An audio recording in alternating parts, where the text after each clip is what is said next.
Here's an idea. What if you never had to buy a light bulb again? Instead, you lease light, like you lease a car or an apartment.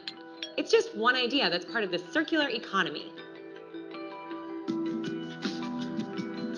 Before we can understand the circular economy, well, it helps to define the linear economy. Most organizations today operate in the linear economy, which is based on a take, make, and dispose model.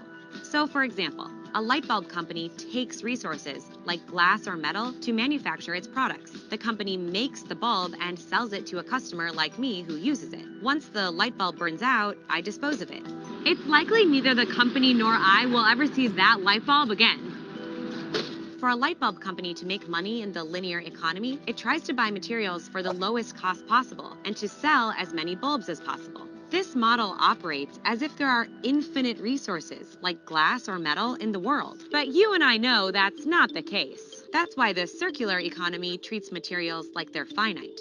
A company in the circular economy doesn't just recycle products, but maintains ownership of them all along. So the model looks more like this: make, use, and return. Let's go back to the light bulb example. Instead of buying bulbs, this office in London leases its light from Philips Lighting. It signed a 15-year lease for the service and pays a fee each quarter. Philips still owns the actual light bulbs and provides maintenance and replacements when needed, no extra cost. This model gives Philips the incentive to produce energy-efficient light bulbs, and it saves the office money with fixed lighting costs. It's a radically different business model that makes companies more like service providers than sellers of a physical product. And it turns out lots of companies are looking for ways to get involved. Take H&M, one of the world's largest clothing retailers. It's working on a strategy to become 100% circular. The company collects old garments in its stores and recycles them. Since 2013, H&M says it has gathered more than 55,000 tons of fabric to reuse for new garments. Some governments are getting on board with the circular economy too. The European Union adopted an action plan in 2015 aiming to make supply chains, you guessed it, more circular. This includes everything from production to consumption, repair and manufacturing, and waste management. The point isn't just to become more green and create environmental benefits, there could be economic benefits too.